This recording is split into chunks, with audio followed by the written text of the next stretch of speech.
नमस्कार दोस्तों।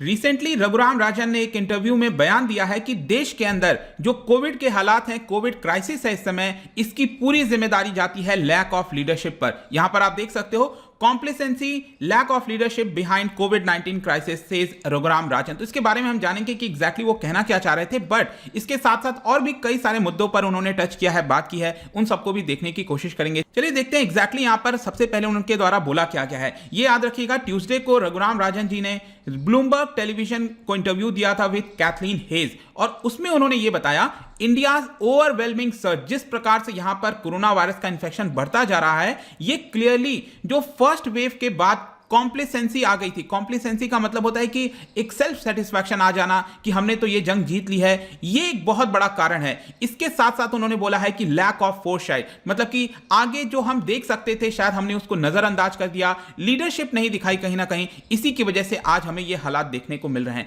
तो यहां पर और क्या क्या बोला गया है, सबसे पहले तो उन्होंने ये कहा कि रेस्ट ऑफ द वर्ल्ड में जो सिचुएशन चल रहा था उससे हमने शायद कुछ सीखा नहीं। अगर हम शायद केयरफुल होते, कॉशियस होते और यहां पर एग्री करते कि अभी तक जो चीजें हमने की हैं उसको आगे बढ़ाने की जरूरत है। यहां पर हमें ऐसा नहीं लगना चाहिए था कि हमने फर्स्ट वेव के बाद जो चीजें की हैं वो खत्म हो जाएंगी, उसके बाद यहां पर सेकेंड वेव नहीं आएगा। यहां पर अगर हम कोई भी पर्सन अगर ध्यान से देखता पूरे विश्व के अंदर, जैसे कि फॉर एग्जांपल उन्होंने ब्राजील का उदाहरण दिया और यह कहा कि ब्राजील में भी वापस से कोरोना आया था और बहुत ही ज्यादा तीव्र तरीके से आया था। उसी प्रकार से हमें पता हो जाना चाहिए था कि भारत के अंदर भी जो वायरस है वो आने वाला है, लेकिन शायद हमने उसको नजरअंदाज किया। मतलब कि रेस्ट ऑफ द वर्ल्ड से जो हमें सीखना चाहिए था, जैसे कि सेकेंड वेव आप देखोगे बाकी कंट्रीज के मुकाबले भारत के अंदर काफी देर के बाद आया, तो हम अगर पहले से अपने आप को प्रिपेयर करते तो चीजें ऐसी नहीं होती। और आज के डेट में आप देख सकते हो जो लेटेस्ट आंकड़ा आया है दिल्ली का, सबसे हाईएस्ट है, इट इज 4.12 लाख, इतने सारे नए केसेस सामने आए हैं।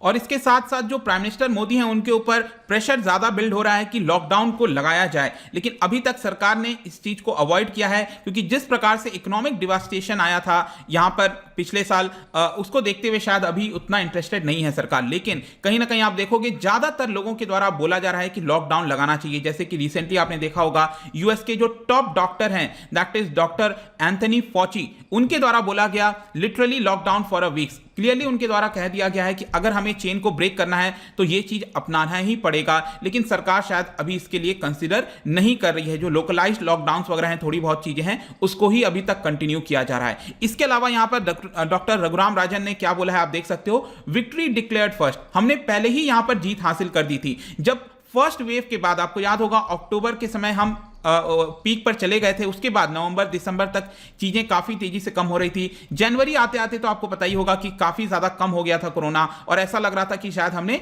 कोरोना पर जीत हासिल कर ली है। और it's time to open up, मतलब जिस तरह से हमने इकोनॉमी को ओपन अप और सारी चीजें करने की कोशिश की, ठीक है, लेकिन यहां पर कहीं ना कहीं एक तरह का जो पहले ही विक्ट्री डिक्लेयर कर देना, इसकी वजह से क्या होता है कि लोग इसको सीरियस नहीं लेते हैं, जिसकी वजह से आज हमें यह हालात देखने को मिल रहे हैं अगर चीजों को हम सही तरीके से करते नहीं होता। इसके अलावा यहां पर रघुराम राजन जी ने वैक्सीन को लेकर भी बोला है, यह भी कहा है कि भारत जो है एक तरह से सबसे बड़ा मैन्युफैक्चरर है वैक्सीन का, लेकिन उसके बावजूद भी हमने अपने खुद के पॉपुलेशन के लिए जो वैक्सीन की प्रिपरेशन करनी थी उसको नहीं किया है। यहां पर जो रिलेटिव सक्सेस मिला था बाकी देशों के मुकाबले पहले वाले वेव में, हमें ऐसा लगा कि खुद के पॉपुलेशन के लिए जो वैक्सीन है उतना तेजी से लगाने की जरूरत नहीं है, धीरे धीरे करके किया जा सकता है। और यह आपने देखा भी होगा कि सरकार ने स्टार्टिंग में सीरम इंस्टीट्यूट को जो ऑर्डर है वो बहुत ही कम मात्रा में दिया था, वो तो अब जाकर यहां पर सरकार जो है इमरजेंसी मोड में आई है, गेटिंग इट्स एक्ट टुगेदर, इस तरह की बातें यहां पर रघुराम राजन जी का कहना है। और वो यही कह रहे हैं कि सरकार को लगा कि हमने वायरस से निपट लिया है, वायरस को कंट्रोल कर लिया है, तो वैक्सीनेशन का ड्राइव जो है वो धीरे धीरे चलता रहेगा। इसके साथ साथ हम पूरे विश्व में भी वैक्सीन पहुंचाते रहेंगे। इसी को लेकर यहां पर वैक्सीन का भी एक बहुत इंपॉर्टेंट रोल होता है जो कि सरकार को अपनाना चाहिए था, लेकिन हम इसके लिए प्रिपेयर नहीं थे।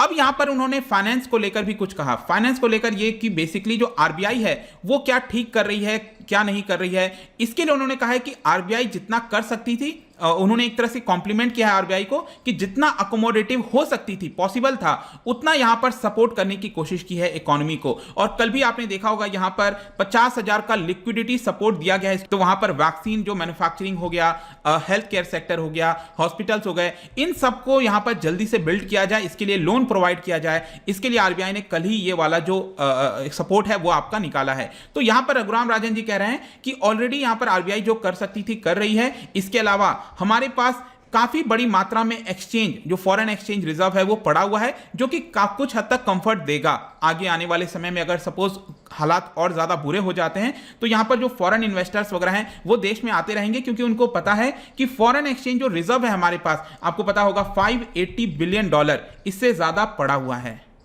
तो इकोनॉमी को लेकर तो उन्होंने यही कहा कि ठीक है, आरबीआई जो कर सकती है वो कर रही है। इसके अलावा यहां पर फेडरल रिजर्व, देखो ये तो हमने आरबीआई की बात की, फेडरल रिजर्व का भी काफी बड़ा इंपैक्ट आता है देश के ऊपर, भारत के ऊपर। फेडरल रिजर्व बेसिकली मैं बात कर रहा हूं यूएस के अंदर जो सेंट्रल बैंक है उसकी। तो आपने देखा होगा यूएस ने कई सारे स्टिमुलस पैकेज निकाले थे, काफी ज्यादा लिक्विडिटी मार्केट में कर दी है, जिसका फायदा भारत को भी होता है। मतलब कि वहां से जो पैसा है वो निवेश किया जाता है भारत के अंदर भी। जब वहां ब्याज दर सस्ते हो जाते हैं, लिक्विडिटी बहुत ज्यादा हो जाती है, तो लोग भारत के शेयर मार्केट अलग अलग चीजों में निवेश करते हैं। तो यहां पर अभी तक अगर आप देखोगे, आरबीआई ने जो रघुराम राजन है, जब वो आरबीआई के गवर्नर भी थे, वो उतना ज्यादा सपोर्ट में नहीं रहते थे काफी ज्यादा क्वांटिटेटिव ईजिंग की जाए। क्वांटिटेटिव ईजिंग मतलब लिक्विडिटी बहुत ज्यादा मार्केट में हो, वो उसके सपोर्ट में नहीं थे। जैसे कि 2013 में टेपर टैंट्रम आ गया था। टेपर टैंट्रम क्या है? बेसिकली 2008 का फाइनेंशियल क्राइसिस आया था, उसके बाद काफी सारे लिक्विडिटी दिया गया था, मतलब पैसा मार्केट में रख दिया गया था, कई सारे प्रिंटिंग की गई थी पैसों की।